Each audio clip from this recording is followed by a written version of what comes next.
High, house the जोश। देखो, मुझे जोश एक सेंटेंस से मिलता है, वो मैं आपको बता देता हूं। जब अशोक गहलोत साहब ये कहते हैं कि तुम मांगते मांगते थक जाओगे, मैं, आता है ना जोश। तो अब 2-3 मिनट में इमरान प्रतापगढ़ी जी आ रहे हैं, तो हमारे अंदर पूरा जोश होना चाहिए। उससे पहले चूंकि अशोक गहलोत साहब बहुत बांट रहे हैं, मैं मनीषा जी से कुछ मांग लेता हूं, क्योंकि हमारी विधायक बीच में बैठी है यहाँ पे। मनीषा जी, बहुत दिनों से मैं सोच रहा था, जो मिशन 2030, जिस परिकल्पना से अशोक गहलोत साहब ने हमें ये मिशन 2030 दिया है, मैं बहुत कभी कभी आउट ऑफ इंटरेस्ट इतिहास पढ़ता हूँ। भरत भैया यहाँ पे है, मेरे इतिहास के ज्ञान पे आप नज़र डालिएगा।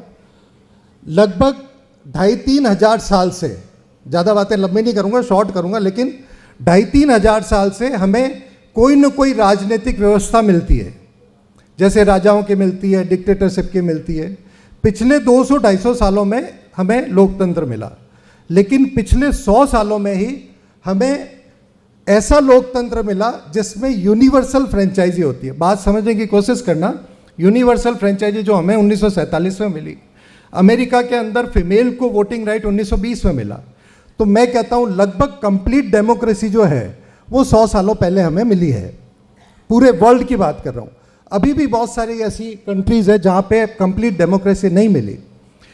एक ऐसा काम अशोक गहलोत साहब ने कर दिया है जो डेमोक्रेसी को एक बहुत हायर लेवल पे ले जा सकता है। अशोक गहलोत साहब, यहाँ जितने लोग बैठे हैं कभी न कभी अशोक गहलोत साहब से जरूर मिले होंगे। अशोक गहलोत साहब स्वयं 50 साल की राजनीति में लगभग 1 करोड़ लोगों से मिल चुके हैं, मतलब बात कर चुके हैं। उस व्यक्ति ने जब मिशन 2030 लॉन्च किया तो क्या बोला कि अगर राजस्थान को नंबर 1 ले जाना है तो जनता से पूछो। ये बहुत बड़ी सोच है। लोकतंत्र को हम जिस तरह से पूरे विश्व के लोकतंत्र को हम आगे ले जा सकते हैं, यह सोच सिर्फ एक गांधीवादी व्यक्ति दे सकता है जो जनता से पूछ के सरकार चलाए। आप सब आम लोगों से मिलते हो, हर आदमी क्या कहेगा, साहब लोकतंत्र में क्या है, हम 5 साल में एक बार वोट देते हैं, थोड़े दिन बाद आपको वोट डालना है, फिर 5 साल जनता शांत हो जाती है। एक बार वोट डाला, फिर 5 साल बाद करे क्या। लेकिन ये जो सुझाव का तरीका अशोक गहलोत साहब ने सोचा, क्यों ना मनीषा जी से हम रिक्वेस्ट करें कि जब अगली सरकार बने तो इस सुझाव के तरीके को अधिकारों में बदल दें।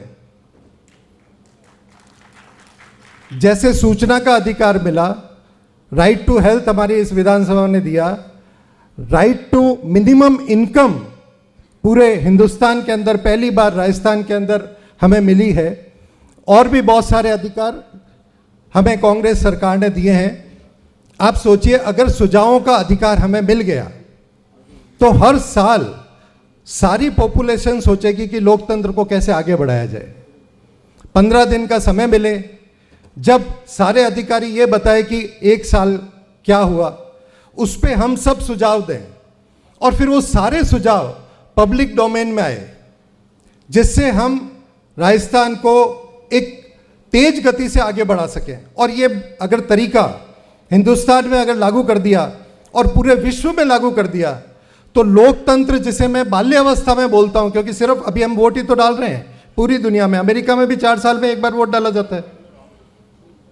तो हमें क्यों न डेमोक्रेसी को आगे बढ़ाने के लिए जो अशोक गहलोत साहब का जो तरीका है उसको कानून में बदल करके और एक अधिकार मिले, ये मांग मेरी मनीषा जी से रहेगी और यहाँ जितने सीनियर कांग्रेसी है सबसे रहेगी।